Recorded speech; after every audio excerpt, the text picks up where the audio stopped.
Hello and welcome to TNPC Tude Daily Current Affairs.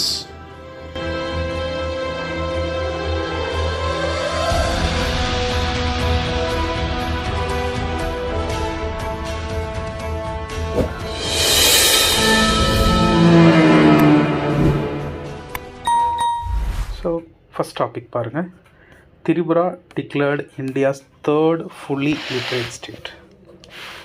So முழுமையான கல்வி அடைஞ்ச மாநிலமாக மூன்றாவது மாநிலமாக திரிபுரா டிக்ளேர் பண்ணியிருந்திருக்கு. ஸோ இதுக்கு முன்னாடி இருக்க மாநிலங்கள் என்னென்னு பாருங்கள். கோவா, மிசோரம். இது எந்த ஸ்கீமுக்கு எந்த டேட்டா வச்சு இவங்க சொல்லியிருக்கிறாங்க அப்படின்னா, understanding life long learning for all in society, Ullas அப்படிங்கிற ஒரு இனிஷியேட்டிவ். ஸோ அந்த உல்லாஸ் இனிஷியேட்டிவில் கிடைச்ச டேட்டா மூலமாக இதை சொல்லியிருந்துருக்குறாங்க. ஸோ ஒரு ஸ்டேட் இந்த மாதிரி கம்ப்ளீட் லிட்ரேட் ஸ்டேட்டாக வரணும் அப்படின்னா அந்த பர்டிகுலர் ஸ்டேட்டில் 95%க்கு மேலே 95% அண்ட் 95% எபோவ் டேட்டா காமிச்சா மட்டும்தான் it will become the fully literate state. So இப்போ பாருங்கள், உல்லாஸ் அப்படிங்கிற நியூ இந்தியா லிட்ரேசி ப்ரோக்ராம் அப்படிங்கிறாங்க. உல்லாஸ் அப்படிங்கிற நியூ இந்தியா லிட்ரேசி ப்ரோக்ராம். இது ஒரு சென்ட்ரலி ஸ்பான்சர்ட் ஸ்கீம். ஸோ இந்த இந்த இந்த இந்த ஸ்கீமோட நோக்கம் என்ன அப்படின்னு பார்த்தீங்கன்னா, 15 வயசுக்கு மேலே இருக்கக்கூடிய குழந்தைங்க ஃபார்மல் ஸ்கூலிங்கை மிஸ் பண்ணியிருந்தாங்கன்னா அவங்களுக்கு பேசிக் லிட்ரஸி, நியூமரசி, அதேமாதிரி கிரிட்டிக்கல் திங்கிங் ஸ்கில்ஸ் கொடுக்குறதா இந்த திட்டத்தினுடைய நோக்கம். இந்த திட்டம் எது கூட அலைன் ஆகிருக்குன்னா, தேசிய கல்விக் கொள்கை நேஷ்னல் எஜுகேஷன் பாலிசி 2020 கூட அலைன் ஆகிருந்திருக்கு. வில் சி உல்லாஸ் பற்றி பாருங்கள். ஸோ இந்த உல்லாஸினுடைய இன்னொரு நேம் தான் Navbharat Saksharta Karyakram, new India literacy programme. இது ஒரு centrally sponsored scheme. It align with national education policy 2020. So இது 15 வயசுக்கு மேற்பட்ட எல்லா பேக்ரவுண்டில் இருக்கக்கூடிய குழந்தைங்க ஃபார்மல் ஸ்கூலிங்கை மிஸ் பண்ணியிருந்தாங்கன்னா நேஷனுடைய க்ரௌத்துக்கு அவங்க பயன்படணுன்றதுக்காக அவங்கள ஃபார்மல் ஸ்கில்லிங் எஜுகேட்டடாக மாற்றுறாங்க. ரீடிங், ரைட்டிங், நியூமரிக்கல் ஸ்கில்ஸ் இது எல்லாமே கொடுக்குறாங்க. ஸோ இது எது மூலமாக பண்ணுறாங்க அப்படின்னா, வாலண்டரிசம் மூலமாக தான். பர்டிகுலர்லி எஜுகேஷன் கண்டென்ட்டை திக்ஷா போர்ட்டல் மூலமாகவும் மற்ற மொபைல் ஆப் மூலமாகவும் இது மூலமாக நம்ம என்ன பண்ணுறோம் அப்படின்னா இந்த குழந்தைங்களுக்கு கொடுக்குறோம். ஸோ இது it's like a sense of டியூட்டியை க்ரியேட் பண்ணுறோம். கர்த்தாவியா போத் அப்படிங்கிறது it is a sense of duty. இதை நம்ம பீப்புள்கிட்ட க்ரியேட் பண்ணுறோம். இதில் பார்த்தீங்கன்னா இந்த ஸ்கீம் இம்ப்ளிமெண்ட் பண்ணுறது அப்படிங்கிறது 2022 27 வரைக்கும். இந்த ஸ்கீம் பார்த்தீங்கன்னா 2022 27 வரைக்கும் இம்ப்ளிமெண்ட் பண்ணுறாங்க.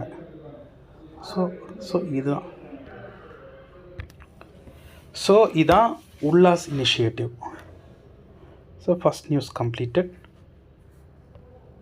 தென் செகண்ட் நியூஸ் பாருங்கள். Jammu and Kashmir suffered over 60,000 crore losses due to Indus water treaty. Expert team சொல்லியிருக்கிறாங்க. ஸோ இண்டஸ் வாட்டர் ட்ரீட்டி நம்ம இப்போது லாஸ்ட்டு எபிசோடில் கூட பார்த்தோம். அது மூலமாக காஷ்மீருக்கு இவ்வளோ இழப்பு நடந்திருக்குன்னு சொல்கிறாங்க. ஸோ நமக்கு தெரியும் இண்டஸ் வாட்டர் ட்ரீட்டின்றது 1960 சைன் ஆனது. அந்த ட்ரீட்டி இண்டஸ் ரிவர்னுடைய ட்ரிபியூட்ரிஸ் எல்லாமே ப்ராப்பரான ஷேரிங்க்கு பயன்படுத்துறதுக்கு அந்த ட்ரீட்டி யூஸ் பண்ணோம். இன்றைக்கி வரைக்கும் அது ஒரு சக்ஸஸ்ஃபுல்லான ஒரு ட்ரீட்டி. ஸோ இந்த ட்ரீட்டி பற்றி கூடுதல் தகவல்களை இப்போ நம்ம பார்க்கலாம். ஸோ பாருங்கள், இண்டஸ் வாட்டர் ட்ரீட்டி அப்படிங்கிறது 1960 சைன் பண்ணியிருந்துருக்கிறாங்க. சைன் பண்ணது நம்மளுடைய Indian prime minister, former prime minister Jawaharlal Nehru and former president of Pakistan Ayub Khan, இவங்க 2 பேரும் சைன் பண்ணியிருந்துருக்கிறாங்க 1960. ஸோ இண்டஸ் ரிவர் அதோடைய ட்ரிபியூட்ரிஸ் டோட்டலாக 6 ரிவர்ஸ் இந்தியா அண்ட் பாகிஸ்தானுக்கு ஓடக்கூடிய 2 டிரான்ஸ்நேஷ்னல் ரிவர்ஸுக்கான ஷேரிங் பற்றின ட்ரீட்டி தான் இது. இது இண்டஸ் பேசினில் இருக்கக்கூடிய ட்ரீட்டி. இதில் பாருங்கள் உலகத்தில் ரொம்ப மோஸ்ட் சக்ஸஸ்ஃபுல்லான ட்ரீட்டி அப்படின்னு சொல்கிறோம். ஏன்னு கேட்டிங்கன்னா, இந்தியாவுக்கும் பாகிஸ்தானுக்கும் கிட்டத்தட்ட ஒரு 6 மேஜர் வார்ஸ் வந்தப்போ கூட இந்த ட்ரீட்டி நம்ம டிஸ்டர்ப் பண்ணவே இல்லை. பட் இப்போ நம்ம லாஸ்ட்டாக நாங்கள் இந்த அட்டாக், இப்போ ரீசெண்டாக இந்தியாவில் நடந்த அட்டாக் மூலமாக இந்த ட்ரீட்டி நம்ம இந்தியா என்ன பண்ணுறதுன்னு ஒபே பண்ண மாட்டோம்னு சொல்லியிருந்துருக்குறோம். உண்மையை சொல்லப்போனால் இந்த ட்ரீட்டி நம்ம 2 பேருக்கு இடையில், பாகிஸ்தானுக்கும் இந்தியாவுக்கு இடையில் ப்ரோக்ரேஜ் பண்ணி வச்சது யார் அப்படின்னா வேர்ல்டு பேங்க் மூலமாக தான் இந்த ட்ரீட்டி நடந்துருக்கு. இதில் நம்ம இந்த இண்டஸ்ட்ரி ரிவரில் வெஸ்டர்ன் ரிவர்ஸ், ஈஸ்டர்ன் ரிவர்ஸ்னு பிரிக்கிறோம். வெஸ்டர்ன் ரிவர்ஸ்னு சொல்லக்கூடிய ஜீலம், ஜெனாப், இண்டஸ். இதை கம்ப்ளீட்டாக பாகிஸ்தானுக்கு அலோகேட் பண்ணியிருக்கிறோம். ஈஸ்டர்ன் ரிவர்ஸ்னு சொல்லக்கூடிய ராவி, பியாஸ், சட்லஜ், இது 3 ஈஸ்டர்ன் ரிவர்ஸ்னு சொல்கிறோம். அது இந்தியாவுக்கு அலோகேட் பண்ணியிருக்கிறோம். இதில் பார்த்தீங்கன்னா வந்து இந்த ட்ரீட்டியில் தெளிவாக சொல்லியிருக்கிறாங்க, no storage or irrigation system can be built by India on western ரிவர்ஸ்னு தெளிவாக சொல்லிட்டாங்க. ஏன் அப்படின்னா வெஸ்டர்ன் ரிவர்ஸ் வந்து யாருக்கு கொடுத்தாச்சு? பாகிஸ்தானுக்கு கொடுத்தாச்சு. ஸோ ஜீலம், ஜெனாப், இண்டஸில் நீங்கள் என்ன பண்ணக்கூடாது? எந்த இரிகேஷன் சிஸ்டமோ இல்லாட்டி ஸ்டோரேஜோ கட்டக்கூடாதுன்னு சொல்லியிருந்துருக்காங்க. பட் இப்போ இந்தியா வந்து கன்ஸ்ட்ரக்ஷன் ஆரம்பிச்சிடும் இங்கே கூறிய விரைவில். இதே தாண்டி பார்த்தீங்க அப்படின்னா வந்துட்டு ஈஸ்டர்ன் ரிவர்ஸ்னு சொல்லக்கூடிய ராவி, பியாஸ், சட்லஜில் பார்த்தீங்கன்னா கிட்டத்தட்ட 33 மில்லியன் ஏக்கர்ஸ் ஃபீட் வந்துட்டு நம்ம இந்தியன்ஸ் தான் யூஸ் பண்ணுறாங்க. ஸோ கிட்டத்தட்ட 95% ஆஃப் வாட்டர் வந்து இந்தியன் யூஸ் பண்ணிவிட்டு மிச்சம் 5% தான் நம்ம வந்து என்ன பண்ணுறோன்னா பாகிஸ்தானுக்கு அனுப்புகிறோம். இதுதான் Indus water treaty. So 2 topic முடிச்சிருக்கோம். இதில் வந்து இண்டஸ் வாட்டர் ட்ரீட்டினா என்ன நீங்கள் தெரிஞ்சுக்கணும், அவ்வளோதான். ஸோ இன்றைக்கி வந்த நேஷ்னல் நியூஸஸ் இது 2. அடுத்து பாருங்கள், இந்தியாவினுடைய எக்கனாமி சம்மந்தமாக இந்தியா அஸ் வெல் அஸ் அமெரிக்காவுக்கு இடையில் வந்துட்டு எஃப்டிஏ ஃப்ரீ ட்ரேட் அக்ரிமெண்ட் பேச்சுவார்த்தை நடந்துக்கிட்டு இருக்குது இந்தியாவுக்கும் அமெரிக்காவுக்கும் இடையில். ஸோ அந்த ஃப்ரீ ட்ரேட் அக்ரிமெண்ட் வந்துட்டு எந்த மாதிரி டைமில் நடந்திருக்குன்னு பாருங்கள். பொதுவாகவே வந்துட்டு நம்மளோட அக்ரிகல்ச்சர் கூட்ஸு, டைரி, இந்த 2ல் தான் வந்துட்டு போன் ஆஃப் கண்டென்ட்ஸ் 2 நாடுகளுக்கு இடையில் இருக்குது. ஸோ நம்ம அக்ரிகல்ச்சருக்கு நிறைய சப்சிடி கொடுக்கும் இந்தியாவில், அதை அவங்க நிப்பாட்ட சொல்கிறாங்க. அக்ரிகல்ச்சர் சப்சிடி வந்துட்டு அரௌண்ட் 10%க்கு மேலே கொடுக்கக்கூடாது அப்படிங்கிறதா வந்துட்டு WTOட ரூலு. பட் நம்ம என்ன பண்ணுறோன்னா கொடுத்துட்டு தான் இருக்கிறோம். அதேமாதிரி நம்ம இந்தியாவை பொறுத்தளவில் வந்துட்டு பார்த்திங்க அப்படின்னா வந்துட்டு ஜெனட்டிக்கலி மாடிஃபைடு ஐட்டம்ஸ்லாம் நம்ம பெர்மிட் பண்ணுறது கிடையாது ஃபுட் ஐட்டம்ஸில். பட் அவங்க ஜெனட்டிஃபைடு மாடிஃபைடு ஐட்டம்ஸ்லாம் வந்து எக்ஸ்போர்ட் பண்ணுறாங்க. அந்த ஐட்டம்ஸ் இந்தியாவுக்குள்ளே வர்றதுக்கு வந்துட்டு நம்ம பொதுவாகவே இன்னும் பெர்மிட் பண்ணாமல் இருக்கிறோம். அது ஒரு பிரச்சனை. அதேமாதிரி டெய்ரியும் பார்த்திங்கன்னா வந்துட்டு நம்ம உங்களுக்கு தெரியும், டெய்ரி பார்த்திங்கன்னா வந்துட்டு வேர்ல்டில் அதிகமாக டெய்ரி இருக்கக்கூடிய நம்பர் 1 கண்ட்ரி வந்து நம்மளோட தான். இப்போ டெய்ரியும் பார்த்திங்க அப்படின்னா வந்துட்டு அவங்க நம்ம இந்தியன் மார்க்கெட்டை பிடிக்கிறது கஷ்டமாக இருக்குது. அவங்களுக்கு இது 2 மிகப்பெரிய பிரச்சனையாக இருக்குது. இதுக்கு இடையில் இப்போ ரீசெண்டாக வந்துட்டு நம்ம ட்ரம்ப் வந்த பீரியடில் பார்த்திங்கன்னா வந்துட்டு இப்போ திரும்ப வந்ததில் இனி எல்லா கூட்ஸ்க்கும் 10% வந்து கஸ்டம் டியூட்டி லெவின்றது 10% போட்டுட்ருக்குறாங்க. பர்டிகுலர்லி அலுமினியம், ஸ்டீல்லாம் பார்த்தீங்கன்னா 50% டேரிஃப் போட்டுக்கிட்டு இருக்கிறாங்க. எல்லா நாடுக்கும் போட்டுட்ருக்குறாங்க, நம்மளுக்கும் வருது. ஸோ இது இந்தியா வந்துட்டு WTO கிட்ட முறையிட்டிருக்கு. சரிங்களா? இதெல்லாம் ஏன் சார் பண்ணுறாங்க அப்படின்னா, பர்டிகுலர் இந்தியாவோட கம்பேர் பண்ணுறப்ப பார்த்தீங்கன்னா இந்தியாவோட யூஎஸ்க்கு வந்து பார்த்தீங்கன்னா நம்ம வந்துட்டு யூஎஸ் கூட நம்ம ட்ரேட் சர்ப்ளஸில் இருக்கிறோம். யூஎஸ்க்கு பார்த்தீங்கன்னா ட்ரேட் டெபிசிட். சொல்லப்போனால் வந்துட்டு நம்ம கூட பண்ணுறப்போ வந்துட்டு நம்மளுக்கு எவ்வளோ அவங்க வந்துட்டு மிச்சம் கொடுக்குற மாதிரி இருக்கிறாங்க. $41 பில்லியன் வந்துட்டு டெபிசிட்டில் தான் யார் இருக்கிறா அப்படின்னா வந்துட்டு யூஎஸ்காரங்க இந்தியாவோட இருக்கிறாங்க. ஸோ அதனால் அந்த டெபிசிட், அந்த பற்றாக்குறை வந்து குறைக்கணும் அப்படிங்கிறது அவங்களோட ஏமாக இருக்குது. அதனால் நிறைய இடங்களில் வந்துட்டு என்ன பண்ணுறாங்க, டேரிஃப் அப்படிங்கிறது போட்டுட்டு தான் இருக்கிறாங்க. இப்போ அவங்க என்ன பண்ணிகிட்டு இருக்கிறாங்க அப்படின்னா நம்மளோட எஃப்டிஏ பேச்சுவார்த்தை நடத்திட்டு இருக்கிறாங்க. இப்போ சமீபத்தில் இந்தியா வந்துட்டு UK கூட எஃப்டிஏ வந்து சைன் பண்ணிடுச்சு. இப்போ நம்ம இந்த இடத்துல நம்ம என்ன தெரிஞ்சுக்கலாம் அப்படின்னா, இந்தியா வந்துட்டு எஃப்டிஏ யார் கூட சைன் பண்ணியிருக்குன்ற ஒரு பார்வை பார்த்துட்டு போனது பெட்டராக இருக்கும். இப்போ பாருங்கள், இப்போது வாட் இஸ் எஃப்டிஏ? எஃப்டிஏ அப்படிங்கிறது வந்துட்டு 2 நாடுகளோ இல்லாட்டி அதுக்கு மேலே இருக்கக்கூடிய நாடுகளுக்கு இடையில் நடக்கக்கூடிய ஒரு அக்ரிமெண்ட்டு. ஸோ பொதுவாகவே வந்துட்டு டூ டிஃப்ரெண்ட் நேஷன்ஸ்க்கு இடையில் ஒரு பொருள் டிரான்ஸ்போர்ட் பண்ணுறப்ப பார்த்தீங்கன்னா வந்துட்டு ஸோ அங்கே என்ன நடக்கும் அப்படின்னா வந்துட்டு ஒரு கஸ்டம் டியூட்டி அப்படிங்கிறது வந்துட்டு இம்போர்ட் பண்ணக்கூடிய நாடு பொதுவாகவே போடும். ஏன் அப்படின்னு கேட்டிங்கன்னா அங்கே இருக்கக்கூடிய டொமஸ்டிக் இண்டஸ்ட்ரீஸை பாதுகாக்கணும் அப்படிங்கிறதுக்காக கஸ்டம் டியூட்டி போடுவாங்க. அதே நேரத்தில் எக்ஸ்போர்ட் பண்ணக்கூடிய நாடுகளே கூட போடலாம். ஏன் அப்படின்னு பார்த்தீங்கன்னா வந்துட்டு சில பொருள்லாம் முழுக்க எக்ஸ்போர்ட்டாக வந்துட்டு உள்நாட்டுக்குள்ளே வேணும்ல. இந்த மாதிரி போடக்கூடிய டியூட்டிஸை வந்துட்டு குறைக்கிறதோ இல்லாட்டி கம்ப்ளீட்டாக காலி பண்ணுறதோ வந்து இந்த எஃப்டிஏல நடக்கும். இந்தியா பார்த்தீங்கன்னா கிட்டத்தட்ட 14 நாடுகளோடைய இப்போ வரைக்கும் எஃப்டிஏ போட்டிருக்கிறாங்க. இப்போ கடைசியாக யார் கூடலாம் எஃப்டிஏ நம்ம சைன் பண்ணியிருக்கிறோம் அப்படின்னு பார்த்தீங்கன்னா கடைசியாக UK கூட பண்ணோம். UKக்கு முன்னாடி யார் கூட பண்ணோம்னா யூரோப்பியன் ஃப்ரீ ட்ரேட் அசோசியேஷன் கூட பண்ணியிருக்கிறோம். So European free trade association members பார்த்தீங்கன்னா ஐஸ்லாண்ட், லிச்சன்ஸ்டைன், நார்வே, சுவிட்சர்லாந்து இவங்களோட பண்ணியிருந்துருக்குறோம். அதுக்கு முன்னாடி பார்த்தீங்க அப்படின்னா வந்துட்டு ஆஸ்திரேலியா, UAE, மொரிஷியஸ் இவங்களோடலாம் பண்ணியிருந்துருக்குறோம். இப்போ நம்ம வந்துட்டு என்ன பண்ணியிருக்கிறோம் அப்படின்னா வந்துட்டு அமெரிக்காவோட பேச்சுவார்த்தை நடந்துக்கிட்டு இருக்கு. சரி, இந்த ஃப்ரீ ட்ரேடில் ஃபெசிலிட்டேட் பண்ணி தரது யாருன்னா WTO தான். இந்த WTO அப்படிங்கிறது வந்துட்டு 166 மெம்பர்ஸ் இருக்கக்கூடிய ஒரு கூட்டமைப்பு. ஆஸ்திரியாவில் இருக்கக்கூடிய ஜெனீவாவை பேஸ் பண்ணி இருக்கக்கூடிய ஒரு organisation. It is a global watchdog agency for export and import related issues. So இது இப்போ இந்தியா வந்து இதில் மெம்பராக இருக்குது 1995 இருந்துட்டு. ஸோ இதில் வந்து இவங்க என்ன சொல்கிறாங்கன்னா, இந்த ஃப்ரீ ட்ரேட் அக்ரிமெண்ட்டுக்கு நிறைய பேர் வச்சுருக்கிறாங்க. எக்ஸாம்பிள் பார்த்தீங்கன்னா preferential trade agreement, early harvest agreement நிறைய பேர் இருக்குது. ஸோ இந்தியாவும் வந்துட்டு நிறைய பேரோட சைன் பண்ணியிருக்காங்க. இப்போ எடுத்துக்காட்டு பாருங்கள், இந்தியாவும் தாய்லாந்தும் சைன் பண்ணியிருக்கிறதுக்கு பேர் எர்லி ஹார்வெஸ்ட் ஸ்கீம்.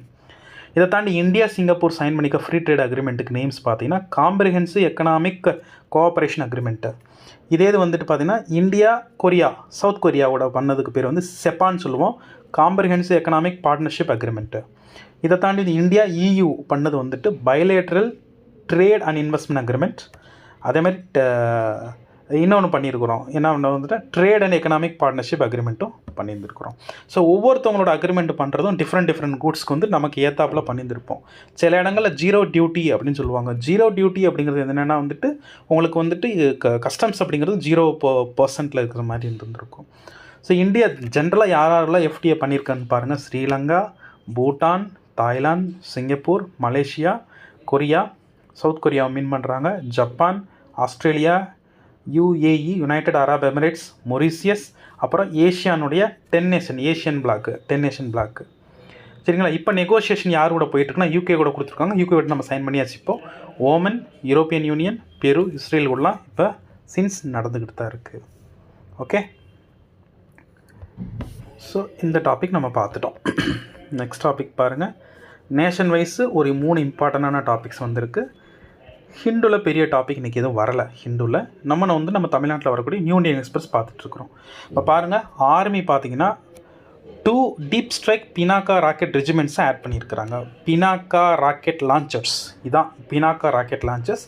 இது வந்துட்டு ஆர்மி வந்து இண்டக்ட் பண்ணியிருக்கிறோம். இப்போ நம்ம என்ன, அந்த பினாக்கா ராக்கெட் ஆர்ட்டிலரி அப்படிங்கிறது தரையிலேருந்துட்டு ஏவக்கூடிய ஒரு மெஷின் தான். இப்போ இந்த 2 வண்டிகள் தான் பினாக்கா ராக்கெட் ஆர்ட்டிலரி. இதை பார்த்தீங்கன்னா ப்ரிசிஸ் ஸ்ட்ரைக்குக்கு யூஸ் பண்ண முடியும். சரிங்களா? இதை தாண்டி கிரவுண்டில் வந்துட்டு எந்த பொருளையும் நம்ம ஸ்ட்ரைக் பண்ணி அடிக்கிறதுக்கு நம்ம யூஸ் பண்ணுறோம். இந்த பினாக்கா அப்படிங்கிறத நம்ம என்ன சொல்லலாம் அப்படின்னா வந்துட்டு, அது ஏன்ஷியன் டைமில் வந்துட்டு இந்தியன் ஃபோக்லோரில் கதைகளில் என்ன சொல்கிறாங்கன்னா, லார்ட் சிவாவோட பவ தான் வந்து என்ன சொல்கிறாங்க, பினாக்கா அப்படிங்கிறாங்க. இது நம்ம எங்கே இண்டக்ட் பண்ணியிருக்கிறோம் அப்படின்னா வந்துட்டு சைனா, அது அஸ் வெல் அஸ் பாகிஸ்தான் பார்டரில் வந்து நம்ம இதை இண்டக்ட் பண்ணியிருக்கிறோம். இப்போ நீங்கள் வந்து இந்த பினாக்கா ஆர்ட்டிலரி சிஸ்டத்தை பற்றி மல்டி பேரல் ராக்கெட் லான்ச் சிஸ்டம்னு சொல்லுவாங்க, MBRL. இதை பற்றி நம்ம தெரிஞ்சு வச்சுக்கிறது ரொம்ப முக்கியமான ஒன்றா இருக்குது. இப்போ பாருங்கள், பினாக்கா மிசைல் சிஸ்டம். இது பார்த்தீங்கன்னா இந்தியாவோட பார்டர்ஸ், பர்டிகுலர்லி பாகிஸ்தான், சைனா பார்டரில் நம்ம வச்சுருக்கிறோம். இந்த பினாக்கா ராக்கெட் சிஸ்டம் பாருங்கள், it is a long range artillery system. இது பொதுவாக நம்ம எதுக்காக யூஸ் பண்ணுறோம் அப்படின்னா வந்துட்டு ஒரு அட்வர்சரி டார்கெட்ஸ் தான். நம்ம எப்போயுமே ஒரு பேட்டில் நடக்குதுன்னா ரொம்ப பக்கத்தில் போகிறதுக்கு முன்னாடி நம்மளுக்கு ப்ராப்ளமேட்டிக்காக வரதெல்லாம் வந்து நம்ம எதை வச்சு அட்டாக் பண்ணிடுவோம்னா அந்த பினாக்கா ராக்கெட் லான்ச்சஸ் வச்சு நம்ம அட்டாக் பண்ணுறதுக்கு உபயோகப்படுத்துகிறோம். இது பார்த்தீங்கன்னா வந்து DRDO டெவலப் பண்ணியிருக்கிறாங்க. 1980களில் டெவலப் பண்ணது. இதை எதை பேஸ் பண்ணி இருக்குது அப்படின்னா கிட்டத்தட்ட வந்துட்டு ரஷ்யன் மேடு வந்துட்டு வச்சுருக்கிறோம்.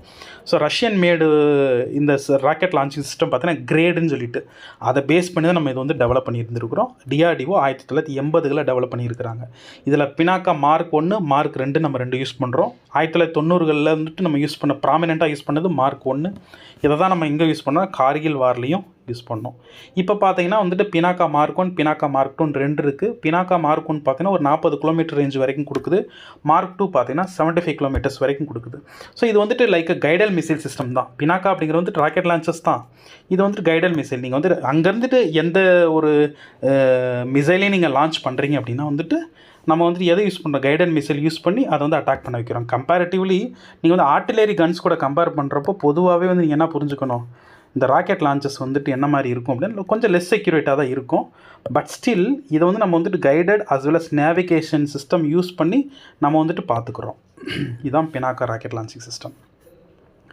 ஸோ இப்போ நம்ம இந்தியன் கவர்மெண்ட் என்ன பண்ணியிருந்திருக்கு அப்படின்னு பார்த்தீங்கன்னா, இப்போ public sector entity Bharat earth mover limited கூடயும் இதேமாதிரி டாட்டா பவர் கம்பெனி லிமிடெட், அதேமாதிரி லார்சன் அண்ட் டர்போ லிமிடெடு கூட சைன் பண்ணியிருக்கிறாங்க. ஒரு MOU சைன் பண்ணியிருந்துருக்கிறாங்க. என்னென்னா ஒரு 6 பினாக்கா ரெஜிமெண்ட்ஸ் கொடுக்க சொல்லி சைன் பண்ணியிருக்காங்க. இப்போ வந்துட்டு இந்தியன் ஆர்மியில் இப்போ நம்ம பார்த்தோம் 2 பினாக்கா ரெஜிமெண்ட்ஸ் ஆட் பண்ணியிருக்கோம் இப்போ சமீபத்தில். இப்போ 6 இதே மாதிரி நம்ம வந்துட்டு இந்த ப்ரைவேட் கூட நம்ம சைன் பண்ணியிருந்துருக்குறோம். ஸோ மேஜரான நேஷ்னல் நியூஸ் இதுதான். ஸோ இதில் பாருங்கள், இது ஒரு முக்கியமான நியூஸ் இன்னொன்று வந்திருக்கு. என்ன அப்படின்னா வந்துட்டு நியூ ஒலிம்பிக் சீஃப் வந்திருக்கிறாங்க. ஸோ ஃபஸ்ட்டு ஆஃப்ரிக்கன் இங்கே பாருங்கள். ஸோ இப்போது இன்டர்நேஷ்னல் ஒலிம்பிக் கமிட்டியோட பிரசிடெண்ட்டாக தாமஸ் பேக் இருந்தார். ஸோ அவருக்கு இப்போ ஒரு அவார்டு கொடுத்துருக்குறாங்க, Olympic order in gold award கொடுத்துருக்குறாங்க. இப்போ இருக்கக்கூடிய பிரசிடெண்ட் இந்த ரைட்டில் இருக்க விமன் கிறிஸ்டி கவன்ட்ரி கொடுத்துருந்துருக்குறாங்க. லுசானேயில் சுவிட்சர்லாந்தில் இருக்குது. ஸோ இவர் கிளம்பிடுறாரு. இப்போ இவங்க இந்த பொறுப்பை எடுத்துக்கிறாங்க. இது ரொம்ப பெக்குலியரான என்னென்னா, she is the first female as well as first African president, international Olympic கமிட்டியோட ஃபஸ்ட்டு பிரசிடெண்ட்டு. ஸோ இப்போ வந்துட்டு இப்போ போன ஜூன் 23 தான் வந்துட்டு மாடர்ன் ஒலிம்பிக் ஸ்டார்ட் பண்ண டேட்டு. அன்னைக்கு இவங்க எடுத்துட்டுருக்குறாங்க. ஸோ இவங்க வந்து ஜிம்பாப்வேவை சேர்ந்த பொண்ணு. இவங்க வந்து 2 டைம் வந்து பார்த்திங்கன்னா ஒலிம்பிக்கில் கோல்டு மெடலிஸ்ட்டு ஸ்விம்மிங் காம்படிஷனில் இவங்க வாங்கியிருந்துருக்குறாங்க. ஸோ இவர் என்ன சொல்கிறாங்கன்னா, கரெக்டான கையை தான் நான் ஒப்படைச்சிட்டு போகிறேன் அப்படின்னு சொல்கிறாங்க. இப்போ 2028 சம்மர் ஒலிம்பிக்ஸ் பார்த்திங்க அப்படின்னா லாஸ் ஏஞ்சல்ஸில் நடக்க போகுது. இவங்க ஃபஸ்ட் அட்டன் பண்ணக்கூடிய ஒலிம்பிக்ஸ் அதாக தான் இருக்க போகுது. சரிங்களா? இப்போ பாருங்கள், இவங்க சம்மந்தமாக ஒரு எடிட்டோரியல் எழுதியிருக்கிறாங்க நம்மளோட நியூ இந்தியன் எக்ஸ்பிரஸில். ஒரு நல்ல எடிட்டோரியல், நீங்கள் வாசித்து பார்க்கலாம். பாருங்கள், ஜூன் 23 அப்படிங்கிறது பார்த்திங்கன்னா வந்துட்டு மாடர்ன் ஒலிம்பிக்ஸ் வந்த ஒரு நாள். அந்த டேட்டில் பார்த்திங்கன்னா நம்ம பார்க்கக்கூடிய first African president as well as youngest international Olympic கமிட்டியோட பிரசிடெண்ட்டாக வந்துட்டு நம்ம வந்துட்டு கிறிஸ்டி கவன்ட்ரி வந்துட்டு இந்த பொறுப்பை ஏற்றுக்கிறாங்க. அது மட்டும் கிடையாது, C is the first one elected from the developing country அப்படின்னு தான் நம்ம சொல்லணும். ஜிம்பாப்வேயை சேர்ந்த ஒருத்தவங்க 2 கோல்டு மெடலிஸ்ட்டு வாங்கியிருந்துருக்குறாங்க. இப்போ இருக்கக்கூடிய ஜியோ பொலிட்டிக்கல் டென்ஷனில் நமக்கு தெரியும், ரஷ்யன் உக்ரைன் இஷ்யூ போயிட்டுருக்கு. இந்த மாதிரி டைமில் ஏற்கனவே ரஷ்யன் அத்லெட்ஸை வந்துட்டு என்ன சொல்லியிருந்துருக்குறாங்கன்னா வந்துட்டு, ஸோ அவங்களோட நேஷ்னல் ஃப்ளாகோடைய பார்ட்டிசிபேட் பண்ணக்கூடாதுன்ற ஒரு ப்ராப்ளம் போய்கிட்டு இருக்குது.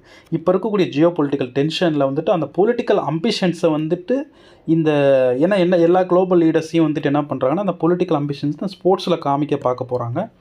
ஸோ ஸ்போர்ட்ஸ்குள்ளே கண்டிப்பாக கொண்டு வருவாங்க. இதை எப்படி பார்க்க போகிறாங்கன்றது ரொம்ப முக்கியமான ஒன்றா இருக்குது. இதில் ஒன்று பார்த்திங்க அப்படின்னா வந்துட்டு மென்ஸ் ஃபுட்பால் வேர்ல்டு கப்பு பார்த்திங்க அப்படின்னா நெக்ஸ்ட்டு வந்துட்டு யூஎஸில் தான் நடக்க போகுது. ஸோ அங்கேயும் ப்ராப்ளமேட்டிக் நடக்கிறதுக்கு வாய்ப்பு இருக்குது. இந்த மாதிரி டைமில் இந்தியா பார்த்திங்க அப்படின்னா வந்துட்டு 2036 ஒலிம்பிக்ஸ் வந்துட்டு இந்தியா வந்து நடத்துறதுக்கு வில்லிங்காக இருக்குது. ஸோ அது மட்டும் கிடையாது, இந்தியா வந்துட்டு நிறைய ஒலிம்பிக் மெடல்ஸ் வாங்கணுன்ற ஒரு எக்ஸைட்மெண்ட்டில் வந்துட்டு நம்ம இந்தியா ஒர்க் பண்ணிக்கிட்டு இருக்கிறோம். ஸோ பார்ப்போம், ஒரு பக்கம் பார்த்தீங்கன்னா டெவலப்பிங் கண்ட்ரிஸை சேர்ந்த ஒரு முக்கியமான ஆள் வந்திருக்கிறாங்க. ஸோ இந்தியாவுக்கு ஒரு சாதகமான ஒரு பீரியட் தான் இதுன்னு நம்ம சொல்லலாம். இப்போ தமிழ்நாடு ரெலவெண்ட்டான நியூஸஸ் பார்க்கலாம். ஸோ இப்போ பாருங்கள், தமிழ்நாட்டில் பார்த்திங்கன்னா வந்துட்டு இப்போ தமிழ்நாட்டை சேர்ந்த ஃபார்மர்ஸ்க்கு பார்த்திங்கன்னா ஒரு 143 கோடி வந்துட்டு ப்ரொக்யூர் பண்ணிட்டாங்க. நேஷ்னல் கோஆப்ரேட்டிவ் கன்சியூமர் ஃபெடரேஷன் இவங்க என்ன பண்ணிட்டாங்கன்னா, ப்ரொக்யூர் பண்ணிவிட்டு இவங்களுக்கு பணம் இன்னும் செட்டில்மெண்ட் பண்ணாமல் இருக்குது. இப்போ அவங்க என்ன பண்ணிக்கலாம், தமிழ்நாடு கவர்மெண்ட்டிட்ட சொல்லியிருக்கிறாங்க, இந்த மாதிரி ஒரு ப்ராப்ளம் போய்கிட்டு இருக்குது ப்ரொக்யூர் பண்ணதுக்கு, அதை நீங்கள் செட்டில்மெண்ட் பண்ணிருங்கன்றதுனால இப்போ தமிழ்நாடு வந்துட்டு அந்த அமௌண்ட்டை கொடுக்க போகுது. பின்னாடி பார்த்திங்கன்னா நேஷ்னல் கோஆப்ரேட்டிவ் கன்சியூமர் ஃபெடரேஷன் கிட்ட இருந்துட்டு அந்த பணத்தை என்ன பண்ணிப்பாங்கன்னா ரெட்ரீவ் பண்ணிப்பாங்க. சரிங்களா? இதில் வந்துட்டு பார்த்திங்கன்னா வந்துட்டு இது எந்த மாதிரி மெக்கானிசம் நடக்குதுன்றது நம்ம புரிஞ்சுக்கணும். National cooperative federation of India இருக்குது இல்லைங்களா, கன்சியூமர் ஃபெடரேஷன் வந்துட்டு அவங்க வந்துட்டு ப்ரொக்யூர் பண்ணுவாங்க. ப்ரொக்யூர் பண்ணிவிட்டு அதை ரைஸாக மாற்றி யார்கிட்ட கொடுப்பாங்க அப்படின்னா வந்துட்டு தமிழ்நாடு சிவில் சப்ளை டிபார்ட்மெண்ட்டுக்கிட்ட ஒப்படைப்பாங்க. தமிழ்நாடு சிவில் சப்ளை டிபார்ட்மெண்ட்டு அதுக்கான பணத்தை கொடுக்கும். இதுதான் ப்ராசஸ்ஸு. இதில் பார்த்தீங்கன்னா வந்துட்டு இவங்க அரிசியாக மாற்றி இன்னும் கொடுக்காமல் இருக்காங்க. சரிங்களா? ஸோ கிட்டத்தட்ட பார்த்திங்கன்னா வந்துட்டு 40% மேலே அரிசியாக மாற்றி இன்னும் கொடுக்காமல் இருக்கிறாங்க. இதுதான் வந்துட்டு நம்ம NCCFக்கான பிரச்சனை.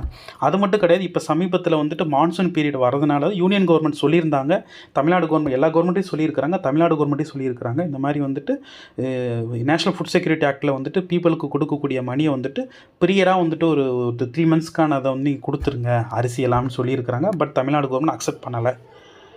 ஸோ இப்படி ஒரு நியூஸ் வந்திருக்கு, இதை பார்த்துக்கோங்க. நெக்ஸ்ட் டாபிக் பாருங்கள். நெக்ஸ்ட் டாபிக் பார்த்திங்கன்னா வந்துட்டு இப்போ நம்ம இந்தியன் கவர்மெண்ட்டு பார்த்திங்க அப்படின்னா வந்துட்டு ஒரு 2030 500 ஜிகாவாட்ஸ் வந்துட்டு சோலார் விண்டு கெப்பாசிட்டி கம்பைன் கெப்பாசிட்டியாக நம்ம ப்ரொடியூஸ் பண்ணிட்டு இருக்கிறோம்.